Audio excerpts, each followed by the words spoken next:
नमस्कार, सुप्रभातम। आप देख रहे हैं राष्ट्र प्रथम। मैं हूं जिगर।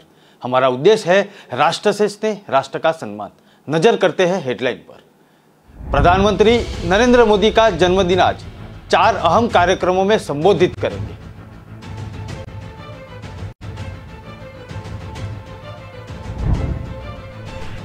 पीएम बोले, भारत में 70,000 स्टार्टअप, हम अनुभव साझा करने को तैयार। व्यापार को बढ़ावा देने पर चर्चा हुई।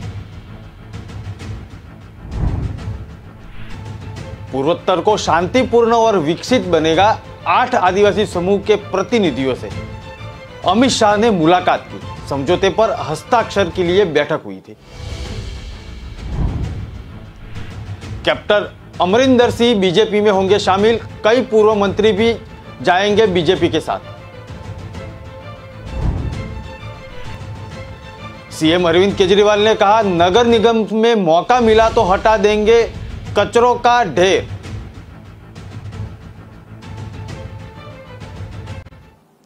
प्रधानमंत्री नरेंद्र मोदी का आज जन्मदिन है। प्रधानमंत्री इस दिन पर 4 अहम कार्यक्रमों में अपना संबोधन करेंगे। सबसे पहले पीएम नाम्बिया से 8 चितों के भारत आने के अवसर पर राष्ट्र को संबोधित करेंगे। इसके अलावा पीएम 3 अहम कार्यक्रमों में भी संबोधित करेंगे। भाजपा सेवा अभियान पखवाड़ा की शुरुआत करेगी। अपने जन्मदिन पर पीएम सबसे पहले 70 साल पहले विलुप्त घोषित कर दिए गए चीतों को भारत लाए जाने का अवसर पर राष्ट्र को संबोधित है कि उद्यान लाए जा चुके हैं, उन्हें खुद पीएम राष्ट्रीय उद्यान में छोड़ेंगे। इस विषय पर राष्ट्र के नाम अपने संबोधन में पीएम वन्य जीव और पर्यावरण की सुरक्षा पर अपनी बात रखेंगे। राष्ट्र के नाम संबोधन के बाद पीएम मध्य प्रदेश में स्वयं सहायता समूह के सम्मेलन को संबोधित करेंगे। फिर विश्वकर्मा जयंती के अवसर पर आईटीआई के दीक्षांत समारोह में छात्रा को संबोधित करेंगे। इस कार्यक्रम में करीब 40 लाख छात्र शामिल होंगे। पीएम पॉलिसी हुए पीएम के इसको पखवाड़ा नाम दिया हुआ है।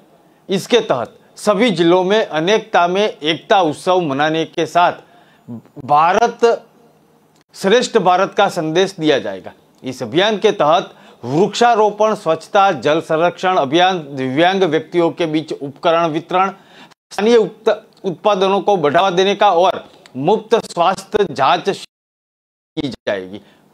महात्मा गांधी की जयंती पर खादी और स्थानीय उत्पादनों का उपयोग करने के लिए प्रोत्साहित बड़ा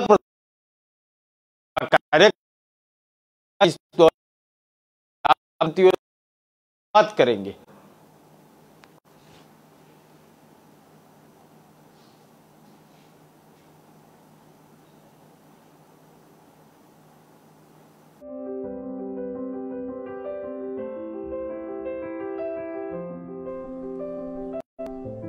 गरीबों के लिए कुछ करना, उनकी जिंदगी में बदलाव लाना, इसका मैंने बीड़ा उठाया है। आपके मुझे आशीर्वाद चाहिए भाइयों बहनों, आपके मुझे आशीर्वाद चाहिए। ये सपना पूरा होकर के रहेगा।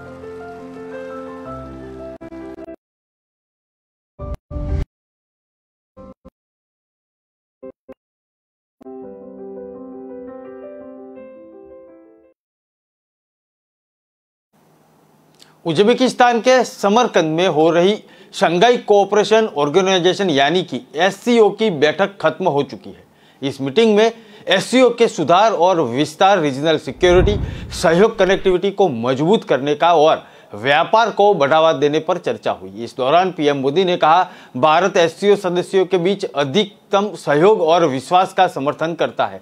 उन्होंने कहा कि दुनिया कोविड महामारी से उभर रही है और यूक्रेन क्राइसिस और कोरोना की वजह से ग्लोबल सप्लाई चेन में कुछ दिक्कतें आई। विश्व ऊर्जा और खाद्य संकट का सामना कर रहा है।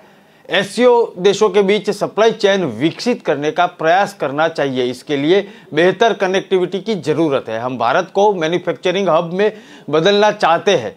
भारत का युवा और वर्कफोर्स के स्वाभाविक रूप से कनेक्टिविटी बनाता है। अर्थव्यवस्था में 75% वृद्धि की आशा है और जो दुनिया की सबसे बड़ी इकोनॉमी में सबसे ज्यादा है। टेक्नोलॉजी के उचित उपयोग पर भी फोकस दिया जा रहा है। अधिक सहयोग और आपसी विश्वास का समर्थन करता है। महामारी और यूक्रेन के संकट से ग्लोबल सप्लाई चेन्स में कई बाधाएं उत्पन्न हुई, जिसके कारण पूरा विश्व अभूतपूर्व ऊर्जा एवं खाद्य संकट का सामना कर रहा है। एससीओ को हमारे क्षेत्र में विश्वस्त, रेजिलिएंट और डाइवर्सिफाइड सप्लाई चेन्स विकसित करने के लिए प्रयत्न करने चाहिए। इसके लिए बेहतर कनेक्टिविटी की आवश्यकता तो होगी ही, साथ ही यह भी महत्वपूर्ण होगा कि हम सभी एक दूसरे को ट्रांजिट का पूरा अधिकार दें। एक्सेलेंसी, हम भारत को एक मैन्युफैक्चरिंग हब बनाने पर प्रगति कर रहे हैं। भारत का युवा और प्रतिभाशाली वर्कफोर्स को मैं स्वाभाविक रूप से कॉम्पिटिटिव बनाता है। इस वर्ष भारत की अर्थव्यवस्था में 7.5% वृद्धि की आशा है, जो विश्व की बड़ी इकोनॉमीज में सबसे अधिक होगी। हमारे पीपल सेंट्रिक डेवलपमेंट मॉडल में टेक्नोलॉजी के उचित उपयोग पर भी बहुत फोकस दिया जा रहा है। हम प्रत्येक सेक्टर में इनोवेशन का समर्थन कर रहे हैं। आज भारत में 70,000 से अधिक स्टार्टअप्स हैं, जिनमें से 100 से अधिक यूनिकॉर्न है। हमारे ये अनुभव कई अन्य एससीओ सदस्यों के भी काम आ सकता है। इसी उद्देश्य से हम एक नए special working group on startups and innovation की स्थापना करके एससीओ के सदस्य देशों के साथ अपना अनुभव साझा करने के लिए तैयार है।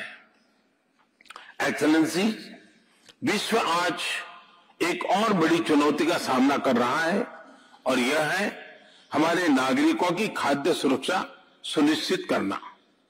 इस समस्या का एक संभावित समाधान है मिलेट्स की खेती और उपभोग को बढ़ावा देना।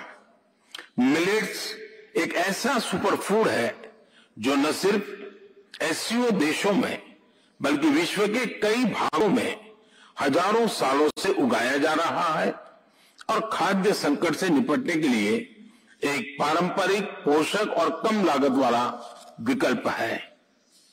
वर्ष 2023 को UN international year of millets के रूप में मनाया जाएगा। हमें एससीओ के अंतर्गत एक मिलेट फूड फेस्टिवल के आयोजन पर विचार करना चाहिए। भारत आज विश्व के मेडिकल एंड वेलनेस टूरिज्म के लिए सबसे किफायती डेस्टिनेशन में से एक है। अप्रैल 2022 में गुजरात में WHO global centre for traditional medicine का उद्घाटन किया गया।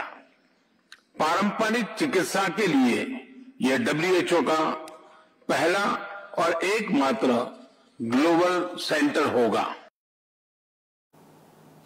केंद्रीय गृह मंत्री अमित शाह ने कहा कि पूर्वोत्तर को विकसित बनाने के लिए तमाम प्रयास किए जा रहे हैं, जिसमें सबसे महत्वपूर्ण क्षेत्र में शांति की स्थापना की कोशिश है। केंद्र, असम सरकार और 8 आदिवासी समूह के प्रतिनिधियों के बीच समझौते पर हस्ताक्षर के लिए एक बैठक की अध्यक्षता करते हुए गृह मंत्री ने उस वक्त बात कही। आधिकारिक बयान के अनुसार आदिवासियों और असम के चाय बागान के कामगारों के बीच दशकों पुराना संकट समाप्त करने के लिए इस समझौते पर हस्ताक्षर किया गया। इस समझौते पर बीएसएफ, एसीएमएलए और बीएसएफ बीटी और एसीएएम एमआरजी ने हस्ताक्षर किया। गृह मंत्री ने कहा कि शांतिपूर्ण और समृद्ध पूर्वोत्तर के लिए प्रधानमंत्री नरेंद्र मोदी के दृष्टिकोण के अनुरूप हुआ यह समझौता पूर्वोत्तर को 2025 तक उग्रवाद मुक्त बनाने की दिशा में महत्वपूर्ण मील का स्टोन साबित होगा। उन्होंने कहा कि वड़ा प्रधान के पूर्वोत्तर को शांति और विकसित बनाने की दिशा में कई प्रयास किए गए थे, जिनमें सबसे प्रमुख पूर्वोत्तर में शांति स्थापित करना है। शाह ने कहा कि असम के आदिवासी समूह के 1000 से ज्यादा सदस्य हथियार डालकर मुख्य धारा में शामिल हो गए हैं। शाह ने कहा कि गृह मंत्रालय ने पूर्वोत्तर को शांत और समृद्ध बनाने के लिए वहां की अद्भुत संस्कृति का संवर्धन और विकास करने के लिए सभी विवादों का निपटारा कर स्थायी शांति स्थापित करने के लिए विकास को गति देने की दिशा में एक कदम उठाए जा रहे हैं। उन्होंने कहा कि इसमें संवेदनहीनता और हितों के टकराव के कारण अलग अलग गुटों ने हथियार उठा लिए थे, जिसके कारण इन गुटों और राज्य सरकारों तथा केंद्रीय सुरक्षा बलों के बीच मुठभेड़ों में हजारों लोगों की जान गई।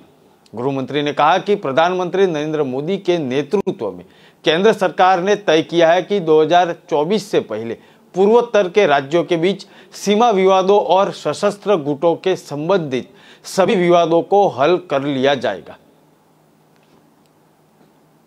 असम और पूरे उत्तर पूर्व के लिए, नॉर्थ ईस्ट के लिए आज का दिन बहुत महत्वपूर्ण दिन है। नरेंद्र मोदी जी के प्रधानमंत्री बनने के बाद उत्तर पूर्व को शांत और विकसित बनाने के लिए कई प्रकार के कार्यक्रम हाथ में लिए गए। इसमें सबसे बड़ा कार्यक्रम उत्तर पूर्व में शांति प्रस्तावित करना है। इसमें आज एक बड़ा मील का पत्थर हम पार कर कर आगे बढ़ रहे हैं। असम के आदिवासी समूह के लगभग के आसपास जवान हथियार छोड़कर मेन स्ट्रीम में आ रहे हैं। हम चाहते हैं कि उत्तर पूर्व का सबसे बड़ा राज्य असम ड्रग फ्री हो, टेररिज्म फ्री हो, डिस्प्यूट फ्री हो और संपूर्ण विकसित हो। इस दिशा में मोदी जी के नेतृत्व में भारत सरकार और भारत सरकार का गृह मंत्रालय दोनों पुरजोर कोशिश के साथ काम में लगे हैं। पंजाब के पूर्व मुख्यमंत्री कैप्टन अमरिंदर सिंह 19 सितंबर को भाजपा में शामिल होंगे। उसके करीबी पंजाब के 5-6 पूर्व मंत्री भी भाजपा की सदस्यता लेंगे। साथ ही में अमरिंदर की पार्टी पंजाब लोक कांग्रेस का भी भाजपा में विलय होगा। 19 सितंबर को प्रधानमंत्री नरेंद्र मोदी का 17 सितंबर को प्रधानमंत्री नरेंद्र मोदी का जन्मदिन भी है। भाजपा के पास पंजाब में फिलहाल 2 सीटें हैं। कैप्टन अमरिंदर सिंह की पार्टी पंजाब लोक कांग्रेस के भाजपा के विलय की चर्चाओं ने उस समय जोर पकड़ा था जब कैप्टन ने दिल्ली में केंद्रीय गृह मंत्री अमित शाह से करीब पौने घंटे तक मीटिंग की थी। हालांकि मीटिंग के बाद कैप्टन अमरिंदर सिंह ने बाहर निकालकर पंजाब लोक कांग्रेस के भाजपा में विलय के सवाल को नकारते हुए कहा कि केवल अटकलें बताया था और 30 अगस्त को प्रधानमंत्री नरेंद्र मोदी से भी उनकी मुलाकात हुई थी। इसके बाद कैप्टन ने ट्वीट पर लिखा कि प्रधानमंत्री नरेंद्र मोदी के साथ मुलाकात करने के बाद पंजाब के विभिन्न मुद्दों पर चर्चा करके राज्य और देश की सुरक्षा के लिए संयुक्त रूप से काम करने का संकल्प लिया, जो हम दोनों के लिए हमेशा सर्वोपरि रहा है। बता दें कि भाजपा पंजाब में पार्टी का पुनर्गठन करने की तैयारी में है, क्योंकि वर्तमान भाजपा प्रदेश प्रधान अश्विन शर्मा का कार्यकाल खत्म होने वाला है। ऐसे में पंजाब लोक कांग्रेस का भाजपा में विलय होने के बाद पार्टी कैप्टन के करीबियों को पंजाब में अहम जिम्मेदारियां सौंप सकती है।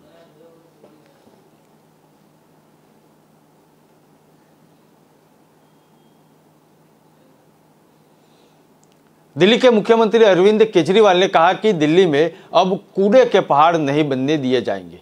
नगर निगम में राज करने ही भाजपा यहां गंदगी फैलाने का काम कर रही है। दिल्ली सरकार यहां तमाम जगहों पर झंडे लगाकर देश का तिरंगा ऊंचा करने सम्मान बढ़ाने का काम कर रही है, वहीं भाजपा गंदगी फैलाकर नाम खराब करने का काम कर रही है। प्रेस कॉन्फ्रेंस के दौरान उन्होंने दिल्ली में तीनों लैंडफिल साइटों के बारे में अपनी बात रखी। आम आदमी पार्टी द्वारा 3 लैंडफिल साइटों को कूड़े के पहाड़ बताकर उठाए जा रहे मुद्दे पर केजरीवाल ने अपनी बात रखी। उन्होंने कहा कि कूड़े के पहाड़ों से दिल्ली की छवि खराब हो रही है। भाजपा नगर निगम के माध्यम से 16 और कूड़े पहाड़ बनाने जा रहे हैं। इसमें दिल्ली वालों का रहना मुश्किल हो जाएगा। उन्होंने कहा कि दिल्ली की जनता मौका देगी तो हम एक भी नया कूड़ा पहाड़ बनने नहीं देंगे। वर्तमान कूड़े के 3 पहाड़ों को भी हटा दिया जाएगा और ये जनता से वादा है। उन्होंने कहा कि उनकी इच्छा दिल्ली को अच्छा शहर बनाने की है।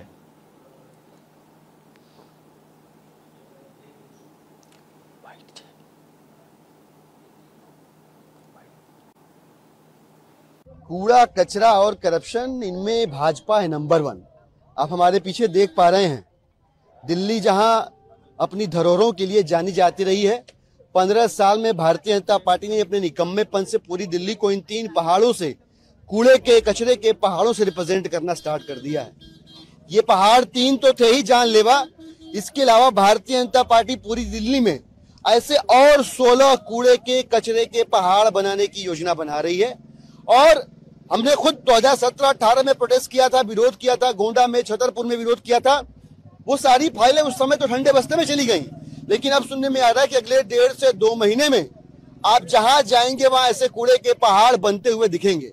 एक तरफ अरविंद केजरीवाल जी पूरी दिल्ली के अंदर 500 तिरंगे झंडे लगा रहे हैं, जिसको लोग गर्व से देखें, गौरव की अनुभूति करें, सेल्फी लें। वहीं दूसरी ओर भारतीय जनता पार्टी जो है ऐसे जानलेवा कूड़े के कचरे के पहाड़ बना रही है। तो पिछले 16-17 सालों में भाजपा ने क्या चमत्कार किया, ये कूड़े का पहाड़ बना दिया। दिल्ली को लोग इन कूड़े के पहाड़ों से, जो ताजमहल से भी बड़े हैं, कुतुब मीनार की ऊंचाई से भी ऊंचे हैं, ऐसे पहाड़ों से लोग जानने लगे, समझने लगे।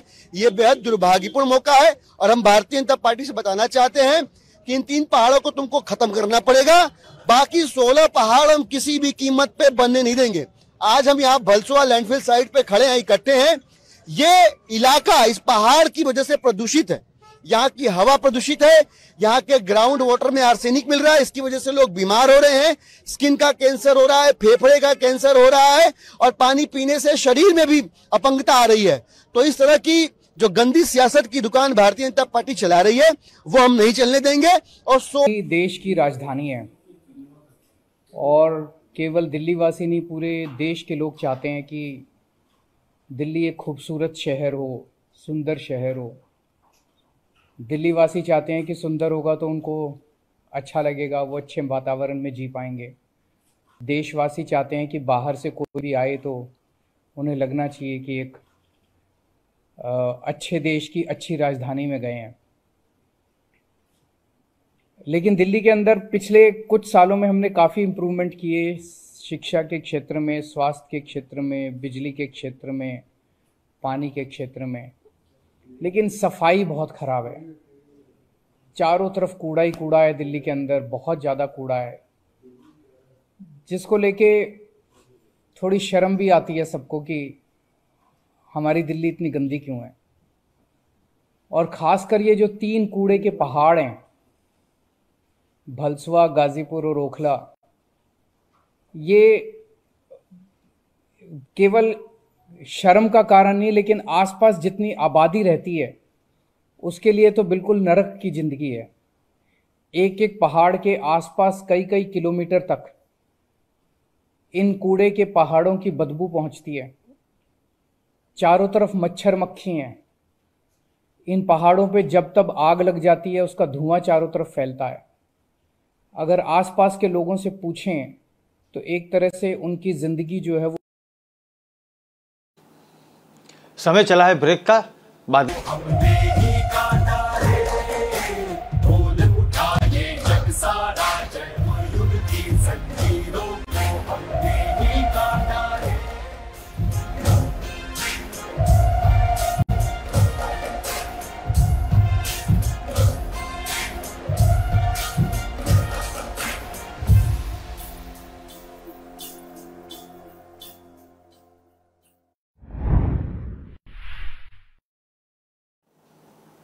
कोयले की कीमत में अप्रत्याशित वृद्धि की वजह से छत्तीसगढ़ में बिजली के दाम 30 पैसा प्रति यूनिट बढ़ चुका है। सरकार ने संकेत दिए कि अगले कुछ महीने में बिजली की दर और महंगी हो सकती है। मुख्यमंत्री भूपेश बघेल ने कहा कि 3-4 हजार रुपये प्रति टन की जगह विदेशों से 15 से 18 हजार रुपये टन का कोयला आएगा तो उत्पादन महंगा होगा ही।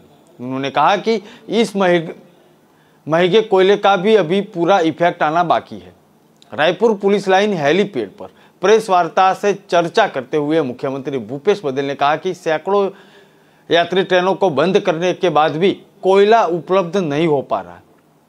जितनी इस देश में खदान है वह पूर्ति नहीं हो पा रही। इसके कारण केंद्र सरकार विदेश से कोयला मंगवा रही है। यहाँ का कोयला 3-4 हजार रुपये टन था और बाहर का कोयला 15 से 18 हजार रुपया प्रति टन आ रहा है। इसके कारण बिजली उत्पादन महंगा हो चुका है। अभी तो थोड़ा बढ़ा है और भी बढ़ेगा। मुख्यमंत्री ने कहा कि जब आप 18 हजार रुपया प्रति टन में कोयला खरीदेंगे तो बिजली फिर महंगी होगी।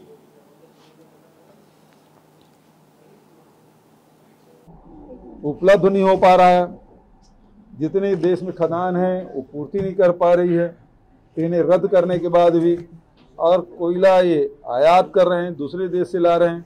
यहाँ के कोयला 3-4 हजार रुपये प्रति टन है तो बाहर से कोयला 15 हजार से 18 हजार रुपया प्रति टन है और इसके कारण से बिजली जो उत्पादन है वो महंगा हो रहा है। अभी तो थोड़ा बढ़ा है, ये और बढ़ेगा क्योंकि कोयला आप 18 हजार रुपये में जब आप प्रति टन में खरीदेंगे तो फिर बिजली फिर महंगी होगी। कोयला यदि 18 हजार रुपया प्रति टन के हिसाब से मिले, 15 हजार रुपये प्रति टन के हिसाब से मिले तो उत्पादन कास्ट बढ़ेगा, उत्पादन लागत बढ़ेगा नहीं बढ़ेगा। जब उत्पादन लागत बढ़ेगा तो बिजली तो भाव बढ़ना ही बढ़ना है। जितने भी एनटीपीसी के पावर प्लांट हैं वो बिजली दर बढ़ाएंगे तो राज्य में बिजली की कीमत नहीं बढ़ेगी। वो तो अभी और तैयार रहिएगा। जब पूरी तरह इसका इफेक्ट आएगा तब तक बिजली बिल। मुंबई में रात भर बारिश हुई और अगले 24 घंटे में इससे राहत के आसार नहीं दिख रहे।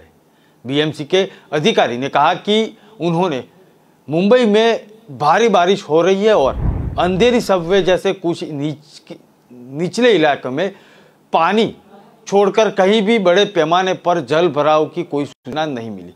अंधेरी सबवे जल भराव के कारण यातायात के लिए बंद है। लगातार बारिश और बादल छाए रहने से पारा नीचे हो गया है और मौसम सुहाना हो गया है। मुंबई के एक निवासी दर्शन मुंडाला के ट्वीट पर लिखा कि रात भर हुई बारिश में मौसम ऐसा हो गया कि जुलाई का महीना हो। मुंबई में इसके पूर्व उपनगरों और पश्चिमी क्षेत्रों में भी बारिश हो रही है।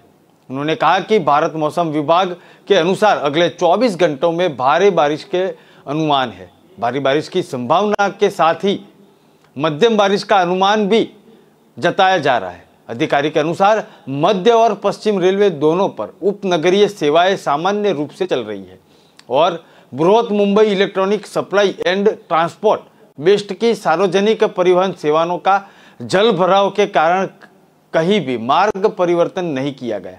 मध्य रेलवे के मुख्य जनसंपर्क अधिकारी ने ट्वीट कर बताया कि ट्रेन अलर्ट है और सुबह 8:35 पर मुख्य हार्बर लाइन पर बारिश हो रही है। सभी कॉरिडोर पर ट्रेन चल रही है और मुंबई में रात भर बारिश हुई थी।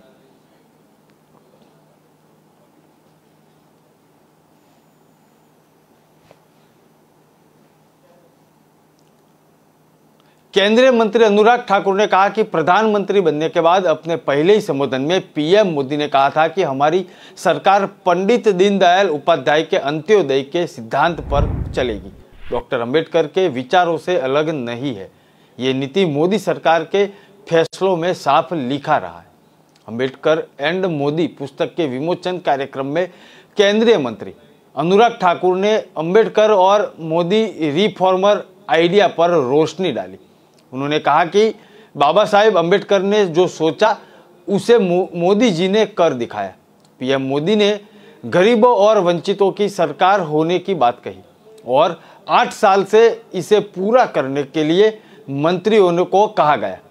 मोदी जी ने बाबा साहेब के सपनों को पूरा किया है। अंबेडकर जी के सपने को किसी सरकार ने पूरा किया और अंबेडकर जी की औद्योगिक विकास से वंचितों के विकास की बात करते थे। पीएम नरेंद्र मोदी ने मेड इन इंडिया इनिशिएटिव के माध्यम से औद्योगिक विकास किया है।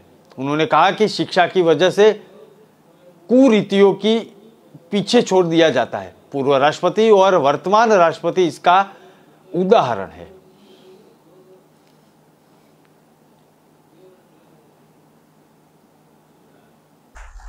मोदी जी की सरकार बाबा साहेब के विचारों को सार्थक करते हुए विश्वास शिक्षा में आमूलचूल परिवर्तन लाने हेतु कार्य कर रही है और न्यू एजुकेशन पॉलिसी अपने आप में दिखाती है कि 34 वर्षों के बाद अगर देश में नई शिक्षा नीति आई है तो उसमें अपने आप में दिखाया कि कैसे मातृभाषा को कैसे प्राथमिकता दी गई है और जो बाबा साहब के विचार थे कि वंचितों को, पीड़ितों को शिक्षा दिलाकर, स्किल्स दिलाकर स्वरोजगार के अवसर और आगे बढ़ाने का काम करना है।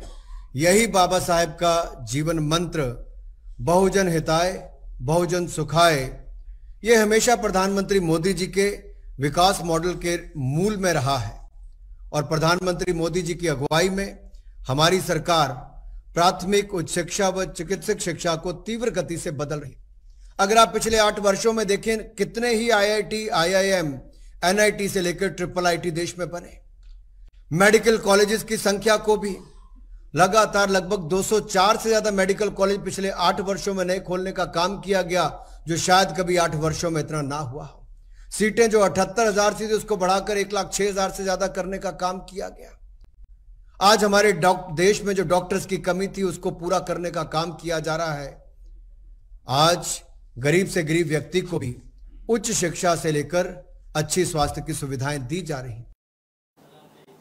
समाजवादी पार्टी का राष्ट्रीय सम्मेलन आगामी 29 दिसंबर को लखनऊ में होगा। इसमें पार्टी के राष्ट्रीय अध्यक्ष का चुनाव किया जाएगा। उसके एक दिन पहले सपा का प्रदेश सम्मेलन भी होगा, लखनऊ में ही आयोजित किया गया है। इसमें पार्टी के प्रदेश अध्यक्ष का निर्वाचन होगा। पार्टी अध्यक्ष अखिलेश यादव ने एक बयान में बताया कि उत्तर प्रदेश की राजधानी लखनऊ में सपा का प्रदेश सम्मेलन 28 सितंबर को और राष्ट्रीय सम्मेलन 19 सितंबर को किया जाएगा।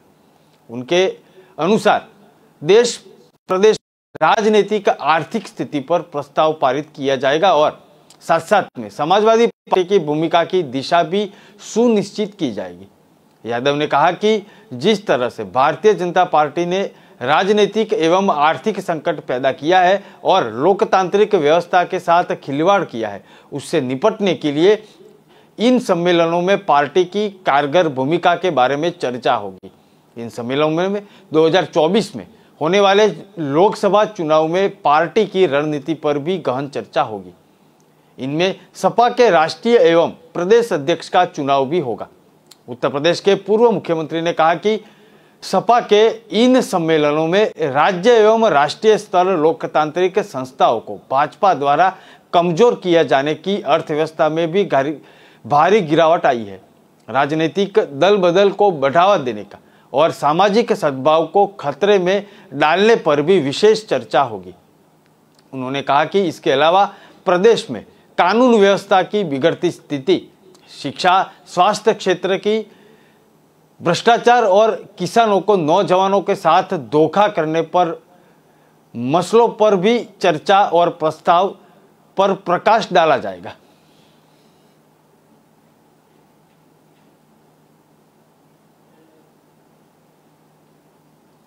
आपने इस साल के अंत तक और अगले साल की शुरुआत में कई राज्यों में विधानसभा और निकाय चुनावों के मद्देनजर तैयारी शुरू कर दी है।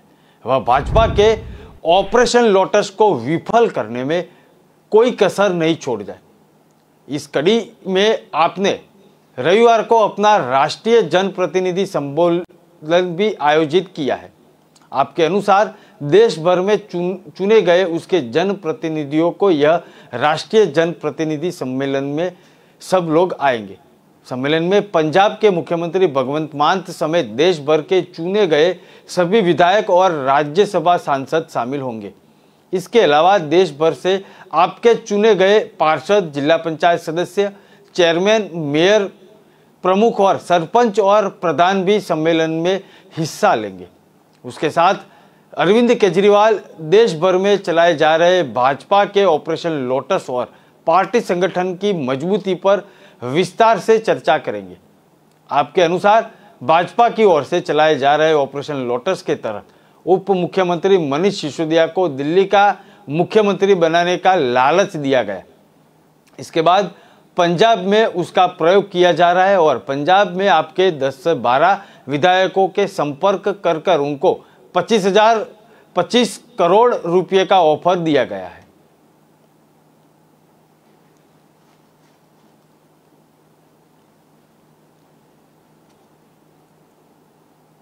बाल विकास एवं पुष्टाहार विभाग द्वारा शुक्रवार को लोक भवन में आयोजित कार्यक्रम में मुख्यमंत्री योगी आदित्यनाथ ने कहा कि 5 वर्ष से पोषण माह कार्यक्रम सफलतापूर्वक चलाया जा रहा है। प्रधानमंत्री नरेंद्र मोदी ने 2018 में इसकी शुरुआत की थी। मुख्यमंत्री योगी आदित्यनाथ ने कहा कि वर्तमान और भविष्य को कुपोषण से मुक्त करने का यह बेहतर महत्वपूर्ण अभियान है। किशोरी महिलाएं, माताएं सुपोषण युक्त होगी तो बच्चे भी स्वस्थ व सक्षम होंगे। इससे समाज और देश में भी सशक्त बनाया जा सकेगा। जनपद के भ्रमण में मेरा लक्ष्य है और स्वास्थ्य केंद्र और स्कूल आंगनवाड़ी केंद्र जरूर जाऊंगा। सीएम ने कहा कि शिक्षित और स्वस्थ बच्चे की मजबूत राष्ट्र का आधार होते हैं। बच्चों को उदाहरण के माध्यम से बेहतर शिक्षा दे सकते हैं। सीखने की ललन बचपन में ज्यादा होती है, इसलिए शिक्षक को आंगनवाड़ी कार्यक्रमों की जिम्मेदारी दी जाएगी।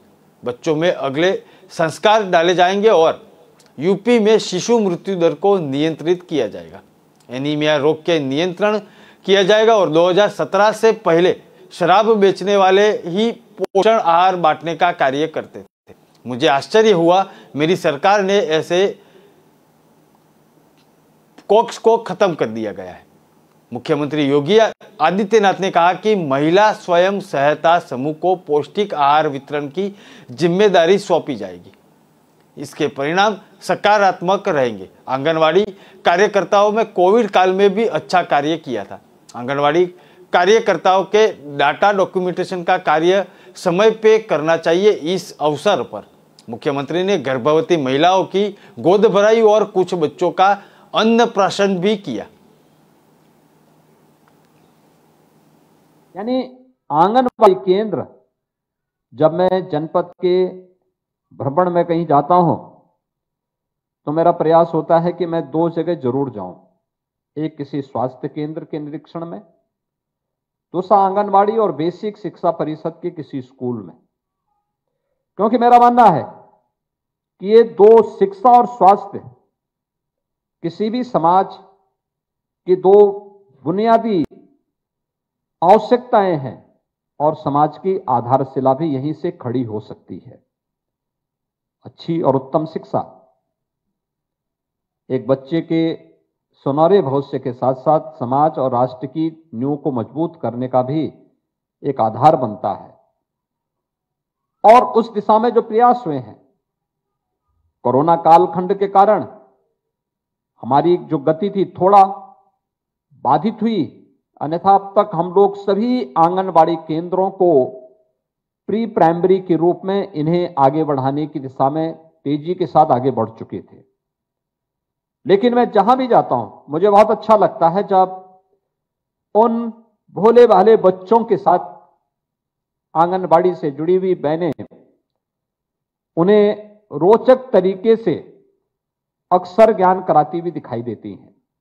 और मैंने कई जगह इसका उदाहरण भी दिया कि मैं एक जगह जब आंगनबाड़ी केंद्र में गया था तो मैं वहां देख रहा था लगभग 25 से 30 बच्चे थे और वे बच्चे वहां पर उनके साथ में जो गुनगुना रहे थे, वहां पर कैसे अक्षर ज्ञान कराया जाता है, कैसे शब्दों का ज्ञान उन्हें कराया जाता है, ये सब मैं वहां देख रहा था। और मैंने देखा कि कितनी सहजता के साथ उन बच्चों को बताया जा रहा था।